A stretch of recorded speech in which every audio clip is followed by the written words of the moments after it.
परस्पर सहायक प्रज्ञा और सदाचार का वर्णन श्री वशिष्ठ जी कहते हैं, श्री राम इस प्रकार प्रपंच का अभाव हो जाने के कारण अपने बुद्धि, इंद्रिय और कर्मों द्वारा मन की इच्छा रहित अतः शांत हो जाने पर उसका ना तो कर्म करने से कोई प्रयोजन रहता है और ना करने से ही फिर तो जैसे संचालक के द्वारा बिना चलाया हुआ यंत्र काम नहीं देता, उसी तरह इच्छा रहित मन के शांत हो जाने पर कर्मेंद्रियां कर्म आदि में प्रवृत्त ही नहीं होती।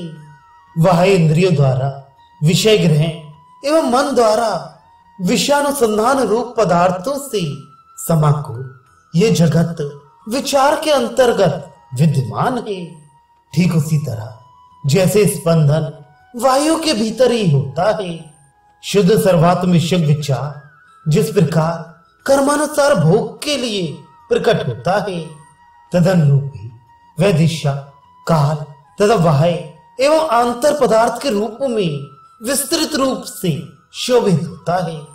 वह विचार शरीर आदि में दृष्टाभास को देखकर यही मेरा स्वरूप है यूं मोहवश धारणा करके स्थित है।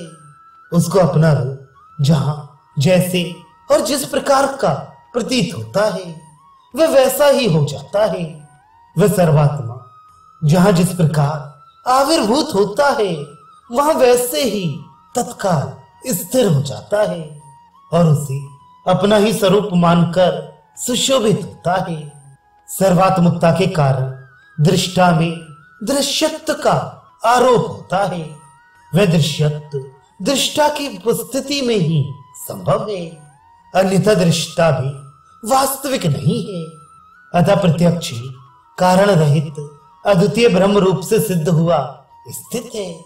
वही सभी प्रमाणों का निर्माता है, क्योंकि अनुमान आदि प्रमाण प्रत्यक्ष पूर्वक होने के कारण उसी के अंश है।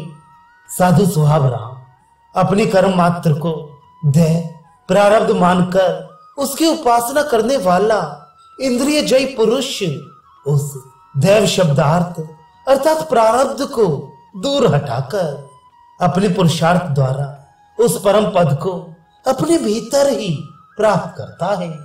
रघुनंदन पहले संत समागम रूपी युक्ति के द्वारा बलपूर्वक अपनी बुद्धि को बढ़ाना उचित है।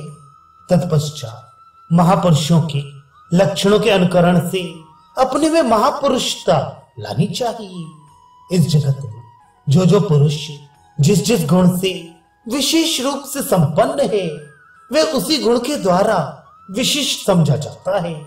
अतः शीघ्र ही उस पुरुष से वह गुण प्राप्त करके अपनी बुद्धि की वृद्धि करनी चाहिए।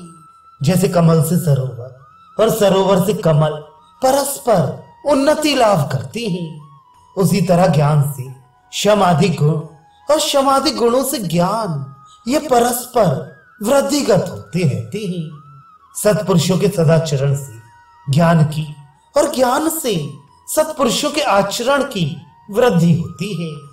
यूं ज्ञान और सत्पुरुषों के आचरण परस्पर एक दूसरे के सहयोग से बढ़ते रहते हैं। जब तक इस संसार में ज्ञान और सदाचार का समान रूप से अभ्यास नहीं किया जाता, तब तक पुरुष को इन दोनों में से एक की भी सिद्धि नहीं होती। रघुनंदन, जिस प्रकार मैंने सदाचार के क्रम का वर्णन किया है, उसी तरह अब आगे ज्ञान क्रम का भली भांति उपदेश करूंगा। यह सत्शास्त्र कीर्ति कारक, आयु वर्धक और परम पुरुषार्थ रूप फल प्रदान करने वाला है। अतः बुद्धिमान पुरुष को इस शास्त्र के ज्ञान से संपन्न आप्त पुरुष से इसका श्रवण करना चाहिए।